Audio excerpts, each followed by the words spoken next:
Wake up and smell the coffee. इसका मतलब ये नहीं है कि आप उठें और कॉफ़ी को स्मेल करें, ठीक है।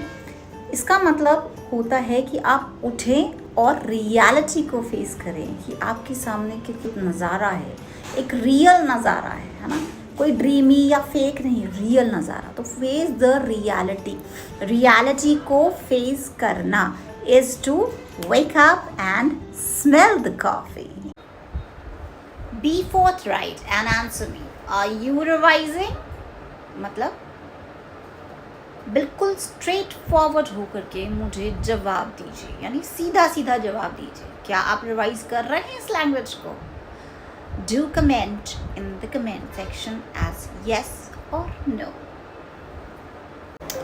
There is a saying in English that heavy is the head that wears the crown.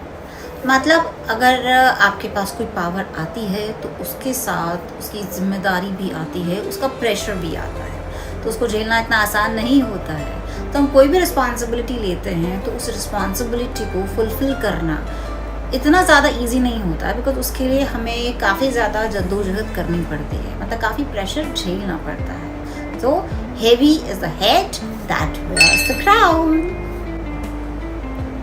So heavy is the head that wears the crown. इसका मतलब ये भी होता है कि आपके अंदर इतनी कैपेबिलिटी है कि आप पावर को झेल सकें, इसीलिए वो रिस्पॉन्सिबिलिटी आपको मिली है। तो अब रिस्पॉन्सिबिलिटी मिली है तो उसको आपको फुलफिल भी करना है ना, एंड उसके करिए आपको प्रेशर भी झेलना पड़ेगा। सो B audacious, right? You need to be audacious. You have to show your audacity, your courage to grapple those situations.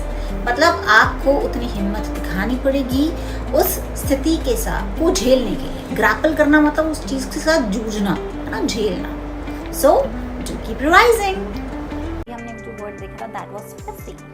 स्पिफी वो होता है a person who is very digged up, neat and looks very attractive in appearance, right? And इसी के साथ interconnected एक word आता है that is swooning over. swooning over. swooning over का मतलब होता है कि आप जब किसी के प्रति अट्रैक्टेड होते हैं, right? when you are attracted to a very charming personality, आपको मतलब कोई बहुत अच्छी पर्सनालिटी है उसको देख के आप जब अट्रैक्ट होते हैं तो that is called as swooning over, right? इसके लिए हमारा सेंटेंस हो सकता है that guys swooned over her because she looks so spiffy. जो लड़के हैं उसके इर्द गिर्द बहुत ज़्यादा अट्रैक्ट रहते हैं उसको देख करके। क्यों? क्योंकि वो बहुत ज़्यादा स्पिफी है, मतलब वो बहुत ज़्यादा अट्रैक्टिव है, चार्मिंग है। So keep on revising so that you look spiffy and people keep swooning around you, right? So keep on practicing. Bye.